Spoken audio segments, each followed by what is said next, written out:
ಖಂಡಿತವಾಗ್ಲೂ ನಮ್ಮ ಮ್ಯಾನಿಫೆಸ್ಟೋನಲ್ಲಿ ಕೂಡ ಹೇಳಿರ್ತಕ್ಕಂಥ ಮಾತಿದೆ. ಖಂಡಿತವಾಗ್ಲೂ ಜಾರಿ ಮಾಡ್ತೀವಿ. ನಾವು ಮೊದಲನೇ ಬಾರಿಗೆ 5 ಗ್ಯಾರಂಟಿ ಜಾರಿ ಮಾಡಿದಕ್ಕೆ ಸುಮಾರು 60,000 ಕೋಟಿವರೆಗೆ ಖರ್ಚಾಗ್ತಾ ಇದೆ.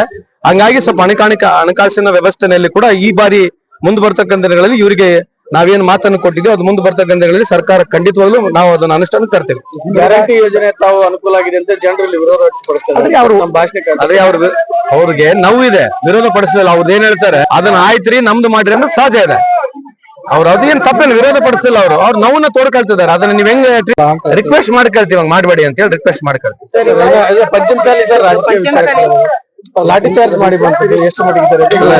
ನೀವು ಸಾರ್ವಜನಿಕ ಜೀವನದಲ್ಲಿ ಯಾವುದೇ ಸರ್ಕಾರ ಇರಲಿ ಉದ್ದೇಶಪೂರ್ವಕ ಯಾರನ್ನ ಲಾಠಿ ಚಾರ್ಜ್ ಮಾಡ್ತಾರೆ ಅಂದ್ರೆ ಆತರ ಹೇಳ್ತಾ ಇದಾರಲ್ಲ ಬಿಜೆಪಿ ಅವರು, ಆತರ ಹೇಳ್ತಾ ಇದಾರಲ್ಲ. ಯಾರನ್ನ ಉದ್ದೇಶಪೂರ್ವಕವಾಗಿ ಲಾಠಿ ಚಾರ್ಜ್ ಮಾಡ್ಬೋದಾ? ಮಾಧ್ಯಮದಲ್ಲಿ ಮನವಿ ಮಾಡಿ ಕೇಳ್ತೀವಿ. ರಿಯಲ್ ಫುಟೇಜ್ ತಾವು ತೋರಿಸ್ರಿ. ನಾವ್ ಯಾರನ್ನ ಯಾಕ್ರಿ ಸರ್ಕಾರ ಲಿಂಗಾಯತೂರಿದ್ ಯಾಕ್ರಿ ಅಲ್ಲ ಆತರ ಆರೋಪ ಮಾಡಿದ್ರೆ ಹೆಂಗ್ರಿ ಮಾಡೋಣ? ಇದೇ ಸ್ವಾಮಿಗಳು ಮತ್ತೆ ಕೇಂದ್ರದಲ್ಲಿ ಎಷ್ಟೋ ಜನ ರೈತರು ತೀರ್ಕೊಂಡಿದ್ರು, ಎಲ್ಲರೂ ಮಾತಾಡ್ಬೇಕಾಗಿತ್ತು. ರೈತರು 1000 ಗಟ್ಟಲೆ ರೈತರು ತೀರ್ಕೊಂಡಿದ್ರಲ್ಲ ನೋಡ್ರಿ. ನಮ್ಮ ಸರ್ಕಾರ ಆಗಿರ್ಲಿ ಯಾವುದೇ ಸರ್ಕಾರ ಇರಲಿ, ನಾಟ್ ಒನ್ ಯಾವ್ದು ಉದ್ದೇಶಪೂರ್ವಕವಾಗಿ ಇಂತ ಯಾವತ್ತೂ ಮಾಡಲ್ಲ.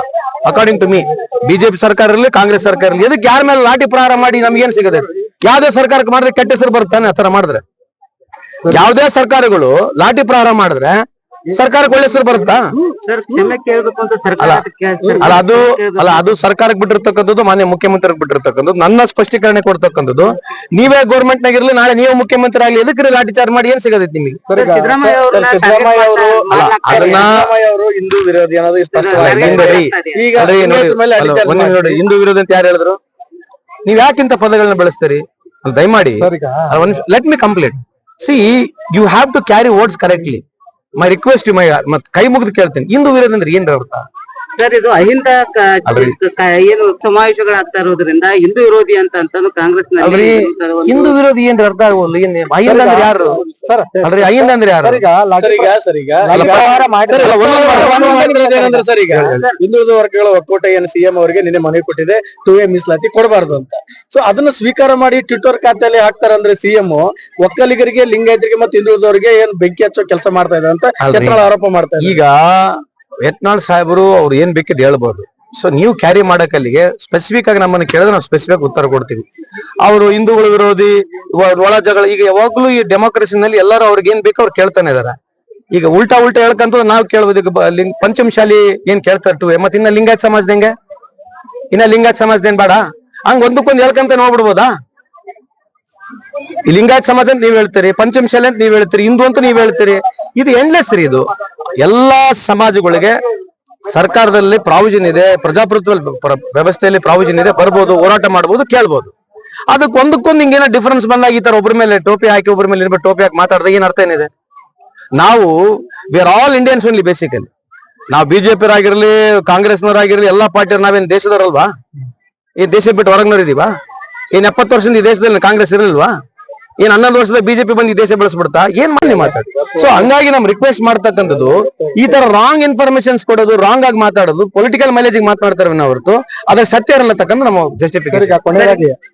ಲಾಠಿ ಪ್ರಹಾರ ಮಾಡಿದ್ರು, ಈ ರೀತಿ ಪ್ರತಿಭಟನೆ ಮಾಡ್ತಾ ಇದ್ರೆ ಪ್ರತಿ ತಾಲೂಕುಗಳ ಪ್ರತಿ ಜನರಿಗೂ ಸಾರಿಗೆ ತೊಂದರೆ ಆಗ್ತಾ ಇದೆ ಸರ್. ಅದ್ರಿ ಇದಕ್ಕೆ ಯಾವ್ದಕ್ಕೆ ಪ್ರತಿಭಟನೆ ಮಾಡ್ಲಿಕ್ಕೆ ವ್ಯವಸ್ಥೆ ಮಾಡಿದ್ದೆ ಯಾವ್ದು? ಸರ್ಕಾರ ತಾನೆ. ಪಾರ್ಕಿಂಗ್ ಆಗಿರ್ಲಿ, ಪೊಲೀಸ್ ಆಗಿರ್ಲಿ, DC ಆಗಿರ್ಲಿ, SP ಆಗಿರ್ಲಿ, ಎಲ್ಲ ಸರ್ಕಾರಗಳು ಮಾಡ್ತಾವ್ರಿ.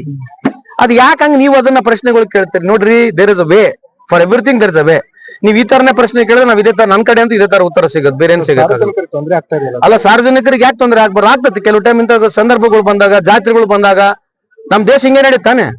Out of our country run for everything. We are over populated. 1.4 billion population ಇದೀವಿ. 20% of population, world population living in 3% of land. So ನಮ್ಮ ದೇಶದಲ್ಲಿ ಕಾಮನ್ ಇದ್ದೇ ಇದೆ.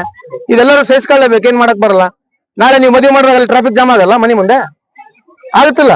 ಮತ್ತೆ ಈ ದೇಶ ಹಂಗೆ ಇರೋದು. ಸರ್, ಇವಾಗ ಉತ್ತರ ಕರ್ನಾಟಕದ ಅಭಿವೃದ್ಧಿ ಪರವಾಗಿ ಚರ್ಚೆ ನಡೆದಿದೆ. ನೀರಾವರಿ ಇಲಾಖೆ ವಿಶೇಷವಾಗಿ ಏನಾದ್ರೂ ಚರ್ಚೆ ಆಗಿದೆ? ಮಹದಾಯಿ ಆಗಿರ್ಬೋದು, ಕೃಷ್ಣಾ ಮೇಲ್ದಂಡೆ. ಅಲ್ರಿ, ಕೇಳ್ಬೇಕು ಯಾರು ಚರ್ಚೆಗೆ? ನಾವು ಚರ್ಚೆಗೆ ಅವಕಾಶ ಕೊಡ್ತಕ್ಕಂಥ ನಾವು 5 ವರ್ಷ ಅವಧಿಯಲ್ಲಿ ಕಳೆದ 2013ರಿಂದ 2018ವರೆಗೆ ಎಷ್ಟು ದಿವಸ ಅಸೆಂಬ್ಲಿ ನಡೆಸಿದ್ವಿ? ನಿಮ್ಮ ಮಾಹಿತಿ ಇದೆಯಾ? ಇದೇ ಮಾಹಿತಿ. ಅದೇ ತರ ಬಿಜೆಪಿ ಅವರ ಅಧಿಕಾರಕ್ಕೆ ಬಂದಾಗ ಎಷ್ಟು ದಿವಸ ಅಸೆಂಬ್ಲಿ ನಡೆಸಿದ್ರೆ ಮಾಹಿತಿ ಇದೆಯಾ? ಕೇಳ್ಬೇಕು ನೀವು ಅವರಿಗೆ. ಅಸೆಂಬ್ಲಿ ನಡೆಸತಕ್ಕಂತ ಉದ್ದೇಶ ಏನಿದೆ? ಉದ್ದೇಶ ಸಮಸ್ಯೆಗಳ ಬಗ್ಗೆ ಮಾತನಾಡಬೇಕು, ಬಗೆಹರಿಸಲಿಕ್ಕೆ ಚರ್ಚೆ ಮಾಡಬೇಕು. ಅದಕ್ಕೆ ಅವಕಾಶ ಬರೋ ಪೊಲಿಟಿಕಲ್ ಇಶ್ಯೂಸ್ ತಗೊಂಡ್ರೆ ನಾವೇನ್ ಮಾಡೋಣ?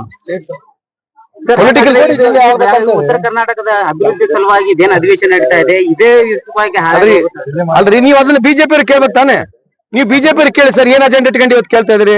69 ನಲ್ಲಿ ಆಗ್ಲಿ 0 hours ನಲ್ಲಿ ಆಗ್ಲಿ ಗಮನ ಸೆಳೆಯುವ ಸೂಚನೆಗಳಾಗಿರ್ಲಿ ಯಾವ ಸಬ್ಜೆಕ್ಟ್ ಗಳನ್ನ ನೀವು ಮಂಡನೆ ಮಾಡ್ತೀರ ಅದ್ರ ಮೇಲೆ ಆಗೋದು ಎಲ್ಲ ಬೇಕಾಗಿರೋದು political. If you like this video ಬೇಗ ಲೈಕ್ ಮಾಡಿ, ಕಾಮೆಂಟ್ ಮಾಡಿ, ಶೇರ್ ಮಾಡಿ ಹಾಗೂ ಯೋಯೋ ಟಿವಿ ಕನ್ನಡವನ್ನು ಸಬ್ಸ್ಕ್ರೈಬ್ ಮಾಡಿ.